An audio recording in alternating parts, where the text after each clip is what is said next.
안녕하십니까. 광주 오추도장 부포정 박성남 태열랑입니다. 최근 들어 사후세계와 현실세계를 오가는 소재의 영화나 드라마가 많이 나오고 있죠. 대체로 현세의 삶을 바르게 살아야 내세도 좋은 삶을 누린다는 교훈을 주고 있는데요. 시청자 여러분은 한 번쯤 현세의 삶이 끝나고 죽음 이후의 삶이 어떻게 되는지 생각해 본 적 있으십니까? 오늘은 도전 속 명부 이야기를 재미있는 일화들과 함께 소개해 보려고 하는데요. 죽음 이후의 세계인 명부의 참모습을 바르게 할 때 현재의 삶이 더욱 값지고 풍요롭고 빛난다는 주제로 이야기 나누고자 합니다. 자, 먼저 명부 이야기를 하기 전에 사람이 죽는다는 것은 무엇인가에 대해서 도전에 있는 일화를 통해 잠시 이야기하겠습니다. 하루는 비가 내리는데 한 성도가 약방사랑에서 비를 구경하다가 잠이 들어 있었습니다. 상계님께서 어린 김호연 성도에게 가만히 오라는 손짓을 하시므로 호연이 다가가니 가만 앉아봐라, 저거 봐라, 저거, 저 사람 콧구멍에서 나오는 것 좀 봐라 하셨습니다. 김호연 성도가 신안이 열려서 보니 꼭 생쥐같이 생긴 것이 콧구멍에서 토방까지 나오더니 빗물에 잘박잘박하며 발을 대보다가 다시 콧구멍으로 들어가고 또 나왔다가 들어가고 그러기를 계속하였습니다. 상계님께서 저것이 사람의 혼이여, 저것이 하나라야 내 본심이고 둘이면 도둑놈이다. 쥐가 둘이어서 양쪽 콧구멍으로 들어가는 사람은 마음보가 커서 담장을 넘어 도둑질을 하니 그중 하나를 때려 죽여야지 그냥 놔두면 커서 이를 저지른다고 하셨습니다. 사람의 혼이 실제 존재한다는 것을 김호연 성도에게 직접 보여주신 건데요. 사람은 하늘 기운을 내려받은 몸인 유체, 다른 말로 혼과 땅 기운을 내려받은 몸인 육체, 다른 말로 넋이라는 두 개의 몸이 합쳐진 완성체입니다. 죽음이란 것은 이 혼백이 분리되는 사건인데요. 혼은 천상세계에서 하늘 사람으로 다시 태어나고 넋은 훗날 윤회에 필요한 에너지인 귀로 바뀌게 됩니다. 일반적으로 귀신이라고 하는 것은 이 신과 귀를 합하여 부르는 말입니다. 상계님께서는 이 신이 빛처럼 밝은 광명의 존재이기 때문에 신명이라고 즐겨 부르셨습니다. 이를 상계님 말씀으로 살펴볼까요? 사람에게는 혼과 넋이 있어 혼은 하늘에 올라가 신이 되어 제사를 받다가 사대가 지나면 영도 되고 혹 선도 되며 넋은 땅으로 돌아가 사대가 지나면 귀가 되느니라. 예로부터 돌아가셨다고 하는 것은 사람이 본래 생명을 받은 하늘과 땅으로 돌아간다는 것이고 혼비백산이라는 말은 혼은 날아가고 넋이라고 불리는 백이 흩어진다는 말입니다. 인간이 이 세상을 살다가 생장염장의 이법에 따라 타고난 명수를 다하고 죽으면 그 혼과 넋은 분리되어 각기 본래의 고향인 하늘과 땅으로 돌아가는 것이죠. 상계님께서는 산과 죽음의 관계에 대해서도 밝혀주셨는데요. 생유 어사하고 사유 어생하느니라. 삶은 죽음으로부터 말미암고 죽음은 삶으로부터 말미암느니라는 말씀이 그것입니다. 인간인 나는 전생에 내 신명이 죽어서 태어난 것이며 나의 죽음이란 신명으로서 다시 태어나는 것인데요. 그래서 생일이 이생에 태어난 날인 것처럼 제삿날은 저승에서 태어난 날이 되는 것입니다. 사람의 임종이 가까워오면 천상에서 명부사자가 그 혼을 데리러 내려오는데요. 이때 모든 망자는 저승명자, 관청부자, 명부에 가서 새로운 삶을 시작하게 됩니다. 상님께서는 명부의 존재를 이렇게 말씀하셨습니다. 명부공사의 심리를 따라서 세상의 모든 일이 결정되나니 명부의 혼란으로 말미암아 세계도 또한 혼란하게 되느니라. 그러므로 이제 명부를 정리하여 세상을 바로잡느니라. 전명숙은 조선 명부, 김일부는 청국 명부, 최수우는 일본 명부, 이마두는 서양 명부를 각기 주장케 하여 명부의 정리공사장으로 내리라. 이 말씀에서 우리는 세 가지 사실을 알 수 있습니다. 첫 번째로 명부는 단순히 죽은 이들만을 관장하는 것이 아니라 사람의 생과 사를 모두 주관하는 것이라는 것입니다. 두 번째는 그 명부의 책임자를 천지인 삼계 주재자이신 상계님께서 임명을 하신다는 것이며, 마지막으로 명부대왕은 각 지역마다 나라마다 영역이 있다는 것입니다. 이를 통해 명부는 지상의 인간의 수명을 주관하고 죽은 자의 죄악과 공덕을 심판하는 천상의 법정이라는 사실을 알 수 있습니다. 그리고 사람이 죽으면 명부로 인도하는 존재가 있는데요. 잘 아시다시피 명부사자라고 하죠. 도전구편 213장을 보면 죽는 곳도 때가 있나니 그 도스를 넘겨도 못 쓰는 것이요 너무 일러도 못 쓰는 것이니라.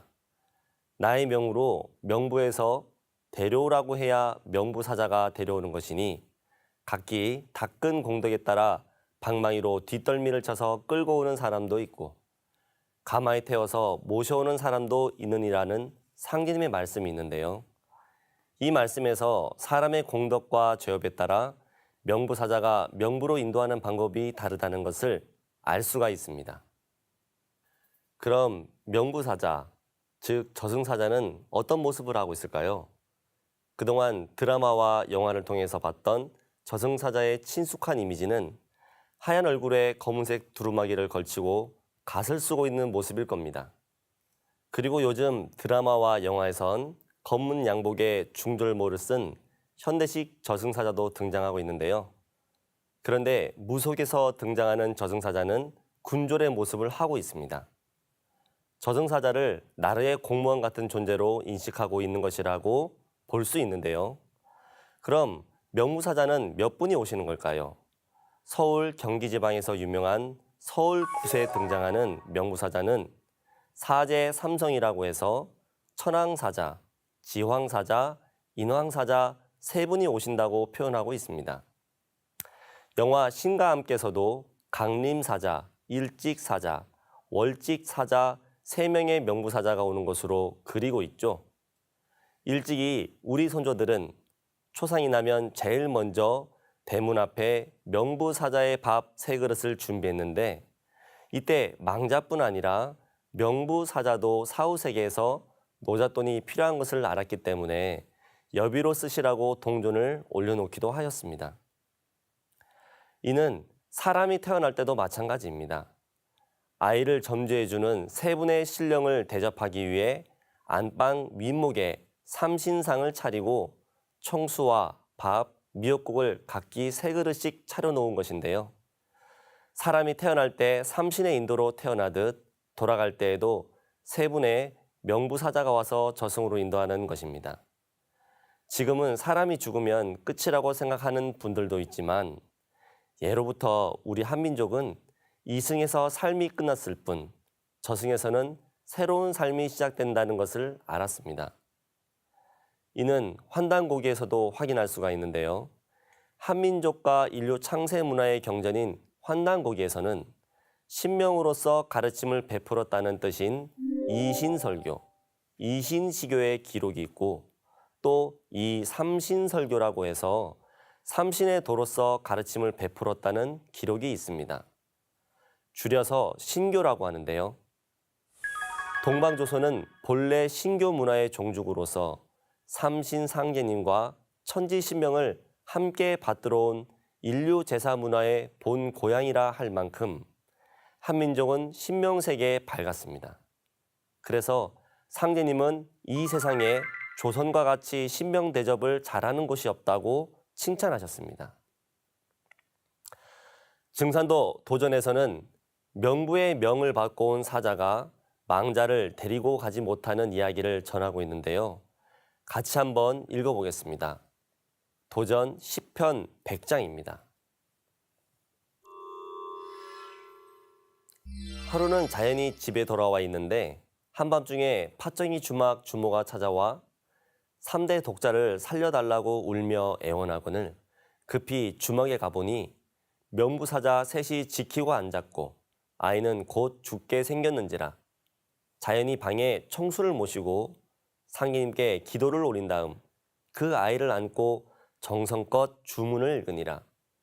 잠시 후 주모에게 닭을 산채로 붙잡아 오게 하여 손수 목을 비틀어 문 밖으로 휙 집어던지며 명부사자들에게 당장 나가라 하고 병력같이 소리치니 명부사자들이 아이를 빼앗으려고 달려들며 자연의 양 어깨를 물어뜯거늘 자연이 아랑곳 않고 계속 주문을 읽다가 날이 밝을 무렵 다시 한번 큰 소리로 썩 물러가라 하고 호통을 치매 그제야 명부사자들이 돌아가고 주막집 아이가 멀쩡하게 깨어나더라. 이때 자연의 양 어깨에 피멍이 들었거늘 이는 명부사자의 이빨 자국이더라. 김자연 성도가 얼마나 강력한 의지를 가졌으면 명부사자가 어깨를 깨물어도 아이를 꼭 안고 있었을까요? 이런 일들에 대해 증산 상계님께서는 너희들은 명부 내력을 잘 알아두어라.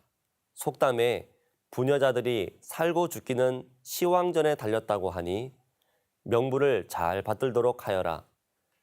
명부사자에게도 권한이 있어서 명부의 명을 받고 잡으러 왔다가 명부를 잘 위하는 사람을 만나게 되어 간곡한 사정을 들으면 어쩔 수 없이 돌아가느니라. 명부사자가 돌아가서 사실대로 명부전에 고하면 명부에서도 어쩔 수가 없다고 하셨습니다.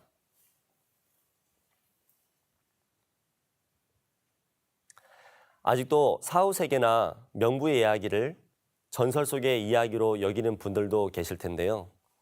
세상에는 사후세계를 체험하고 살아 돌아온 사람들의 이야기가 많이 전해지고 있고 그 사례들을 모아서 분석한 사람들도 있습니다. 그 중에 철학 박사이자 의학 박사인 레이먼드 무디가 쓴 사후세계란 책을 보면 빛의 존재가 나타나 자신의 일생을 평가해 보라고 요구하면 망자는 지난 삶의 추억들이 하나하나 영화 필름처럼 스쳐 지나가는 것을 보게 된다고 합니다. 증선도 도생님들 중에도 이와 비슷한 체험을 한 분들이 많이 있는데요. 영천 화룡도장에서 신앙하는 최병기 도생님의 신명체험담을 일부 소개하겠습니다.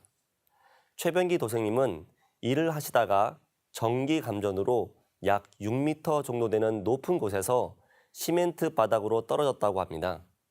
그 순간 숨이 멎고 의식을 잃었는데 다행히 119 소방대원의 심폐소생술 덕분에 호흡을 되찾아 병원으로 이송되었다고 합니다. 그 과정에서 겪은 이야기입니다. 지구의 야산 같은 곳이었는데 조그만 개울물이 흐르고 있었습니다. 오솔길 같은 곳을 따라 오르니 정말 별천지가 눈앞에 펼쳐졌습니다. 무릉도원 같은 그곳에는 어른 키의 몇 배 되는 굵은 복숭아 나무가 가득했고 꽃이 만발해 있었습니다.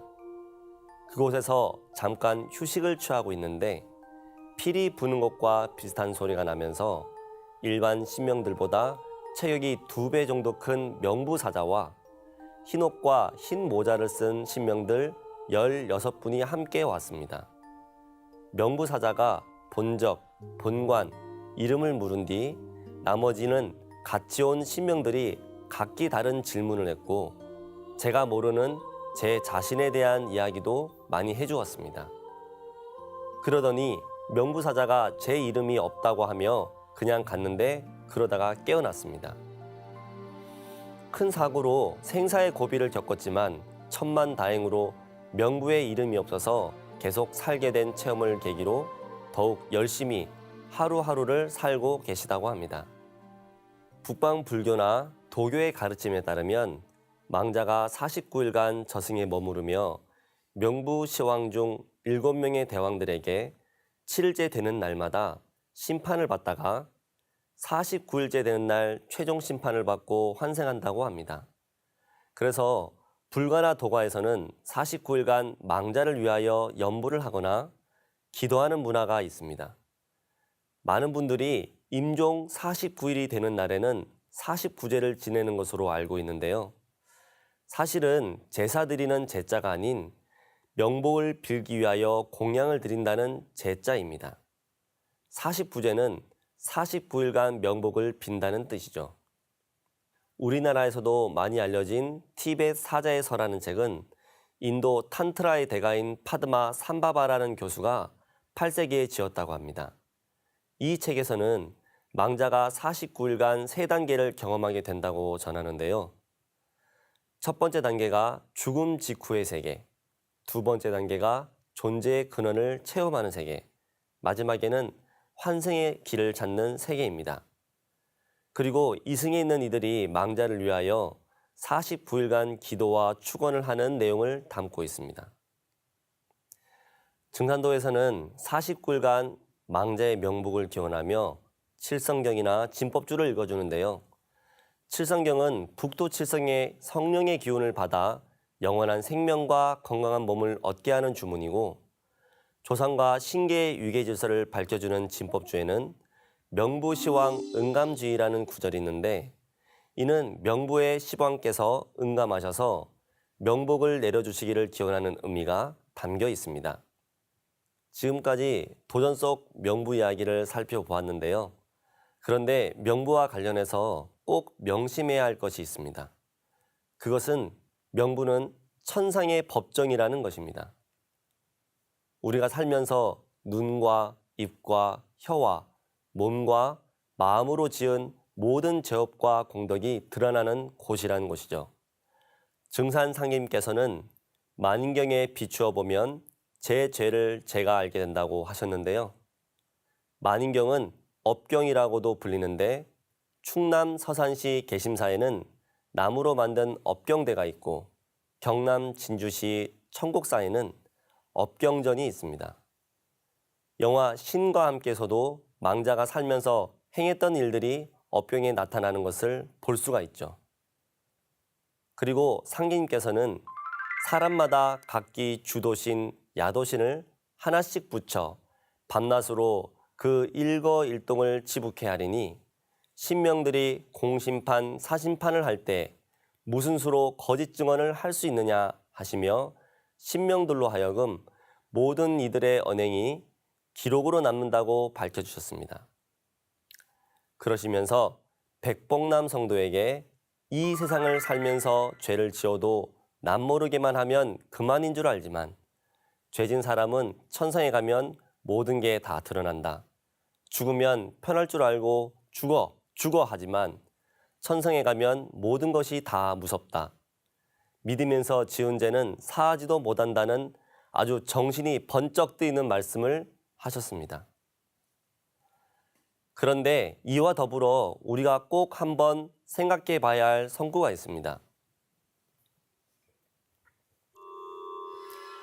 치세지인은 악이체하고 노기근하여 이활 민생하고, 난세지인은 음기심하고 탐기재하여 이상 민생하나니, 약천리 소재면 공기어수하고 화기어작하리라. 세상을 다스리는 사람은 제 몸을 줄이고 수고스럽게 하여 백성을 살리고, 세상을 어지럽히는 사람은 마음을 방종히 하고 재물을 탐하여 백성의 삶을 상하게 하나니, 천리가 있다면 공은 닦은 대로 돌아가고 화는 지은 대로 돌아갈 것이니라. 공기어수 화기어작, 공은 닦은 대로 돌아가고 죄도 지은 대로 돌아간다는 우주의 지공무사한 법칙을 우리는 다시 한번 떠올리게 됩니다. 내가 어떤 종교를 믿든 어떤 지위에 있든지 모든 사람은 공기어수 화기어적이라는 이 8글자 앞에 평등합니다. 태어났다면 죽음이 있고, 모든 망자는 반드시 명부를 거치게 되어 있습니다. 상계님께서는 창생이 큰 죄를 지으면 천벌을 받고, 작은 죄를 지으면 신벌 혹은 인벌을 받는다. 사람은 한 번 났다가 한 번 죽는 것인데, 사람답게 살다가 죽어야지 사람답지 못하면 차라리 개, 돼지만도 못한 것이라고 하셨는데요. 그렇다면 우리의 명복을 막는 큰 죄는 어떤 것들이 있을까요? 대표적인 죄는 천륜을 끊는 것입니다. 상님께서는 죄는 남의 천륜을 끊는 것보다 더 큰 것이 없다 하시며 천륜을 끊다가 죽어서 구렁이가 된 한 인물을 말씀하기도 하셨습니다. 그리고 천륜을 끊는 죄 중에 유부녀를 범하는 것은 천지의 근원을 떼는 것과 같아 워낙 죄가 크므로 내가 간여치 아니하노라 하시며 엄중히 경계하셨습니다. 또한 뱃속 살인이라고 할 수 있는 낙태는 천인 공노할 죄악이라 그 원한이 워낙 크므로 천지가 흔들린다고 하셨습니다. 시청자 여러분, 낙태아의 신명들이 원한을 풀어주는 길은 본인이 직접 참여하는 마음으로 정성 수행을 하고 해원, 천도치성을 올려주는 것이 가장 좋습니다. 그리고 마지막으로 이때는 원시반보라는 시대라 혈통줄이 바로잡히는 때니 환부역조하는 자와 환고라는 자는 다 죽으리라고 하시면서 여름에서 가을로 바뀌는 대개벽기를 맞이하여 가장 큰 죄악은 씨를 바꾸고 조상을 바꾸고 뿌리를 바꾸는 환부역조임을 신명들이 가장 경계하는 것임을 명심해야 합니다. 그렇다면 반대로 공덕을 쌓을 때는 무엇이 중요할까요? 복록과 수명을 관장하시는 증산 상계님께서는 배고픈 사람 밥 주고 옷 없는 사람 옷을 주는 내 마음을 바르게 하고 그 바른 마음을 일상으로 유지해야 극락을 가는 것이지 줘 놓고도 흠구덕을 하고 나는 아무 것을 줬다 어쨌다 하고 자랑하면 안 준 것만 못하니라 하시며 남에게 베푸는 것을 아무도 모르게 하라 하셨습니다. 그리고 태모님께서는 원형이정에 두 길이 있으니 공은 닦은 대로 가고 죄는 지은 대로 간다. 시시로 지은 죄는 하늘이 벗기로 해도 못 벗기고 시시로 닦은 공은 하늘이 뺏으려고 해도 못 뺏느니라 하시면서 한 번 지은 죄와 한 번 지은 공은 사라지지 않는다고 말씀하셨습니다. 시청자 여러분, 오늘 도전 속 명부 이야기를 통해서 죽음 이후의 삶을 바르게 할 때 한 인생으로 성공하는 삶을 살 수 있다는 것이 이해가 되셨습니까? 공기어수 화기어작, 공은 닦은 대로 돌아가고 죄는 지은 대로 돌아간다는 우주의 지공무사한 법칙을 아셨다면 여러분은 어떤 삶을 사시겠습니까? 선택은 시청자 여러분에게 맡기고 이것으로써 도전 산책을 마치겠습니다.